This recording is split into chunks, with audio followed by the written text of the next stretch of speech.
There's been a ton of coverage of U.S. domestic policy recently, and what the U.S. is doing overseas is being largely ignored. But let's not forget, we're still actively bombing around the globe, and defense contractors are making more money than they have made in generations. So this story that's developing right now is as I'm looking at this story, I'm thinking about how sometimes you watch MSNBC. We've talked about this. You'll watch CNN. You'll watch one of the other shows, and you'll see a Boeing missile advertisement. And we've talked about this before. I think this really makes an important point. You'll see a Boeing missile advertised on MSNBC. Now, you have to ask yourself, am I going to go buy a Boeing missile? No, of course not. But it's on MSNBC because Phil Griffin, who runs MSNBC, likes the advertising dollars, and he's willing to chum up a war at the drop of a hat. One war they've been chumming up, I really do believe, you can argue with me, I know you don't totally buy into what I'm telling you. I think there's a direct connection here. This dissent between Russia and the U.S. It started off as a political, you had Hillary lose and Podesta, was shown to be the idiot that we've always said Podesta is. And the next thing that happens is the arms industry gets involved in the discussion and says, yeah, they're pretty bad. We maybe need another Cold War. Well, and then you have Democrats out there that buy into it. I mean, like lemmings. Russia's bad, another, they hacked our election. That's not where the weapons industry really cared. Right. They didn't care about hacking elections. The weapons industry wanted to sell more weapons, and if you have a good old-fashioned Cold War, baby, you sell a lot of weapons. What's your take on this story, this increase in international killing by the weapons industry? I mean, 17 years straight now, we've been bombing all around the world, ever since, the first year of the Bush administration, basically.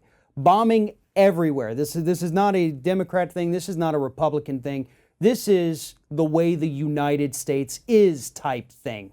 We are spending, just in 2017, $750 billion to the Pentagon, which then handed $350 billion of that to the weapons industry. You're talking, GE, Raytheon, Boeing, all the usual suspects, because they need wars. And yeah, they would love a war in Russia, which would be one of the dumbest things we could ever do.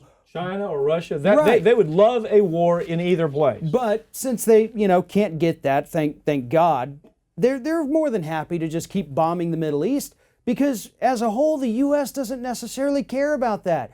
They can't point to where Yemen is on a map. They don't know, as Gary Johnson, the libertarian, they don't know what Aleppo is.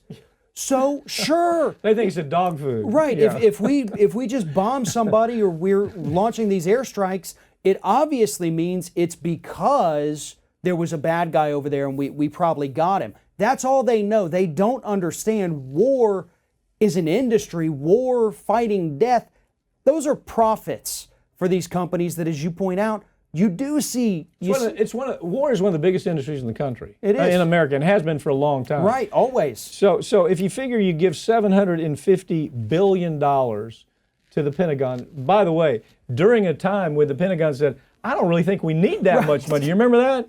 Well, we don't really need that much money. Keep your money. Well, the weapons industry came in and said, no, give us $350 billion, and by golly, a good old-fashioned Cold War with Russia would be just perfect. Now, what bothered me, and I'd like to, because you and I haven't really gone into a lot of detail in this discussion, but what is your reaction to people who should know better? You're a millennial, okay? Millennials are pretty well informed, I think. I mean, they find all their information on social media. They could see it. I mean, they could see it, this whole Russia thing. Russia's bad. We got to start a war with Russia. We got to start a potential war with China because, the trade deficit is. But who is it that's behind that? The money always leads to the weapons industry. Why is it that the rank and file Democrat got sucked into this thing that was started really as a hoax. I mean, did the Russians hack? Of course they did. I don't have any question that they did.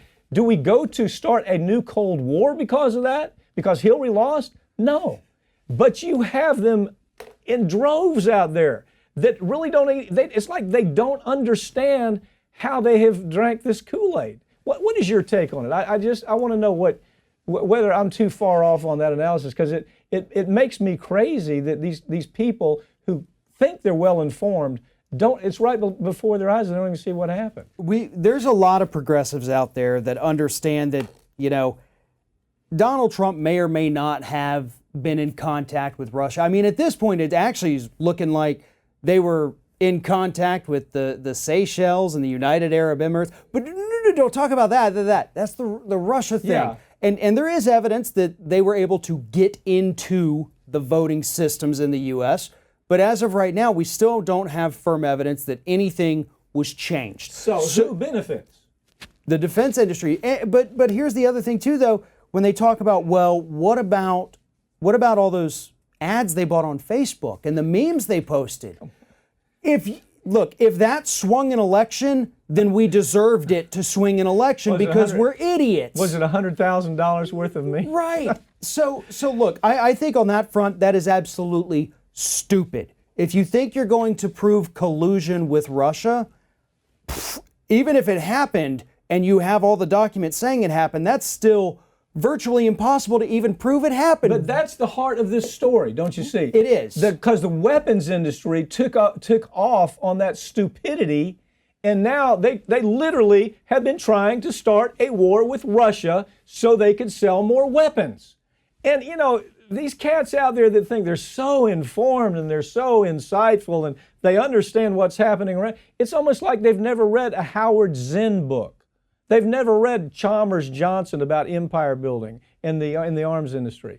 And that's when I think, to me, it's one of the biggest disappointments that I've had as I've watched this politically since it started unfolding. And we still get emails from these numbnuts. Well, look, $350 billion to private defense contractors last year. We could have given a hell of a lot of people health insurance. Yeah.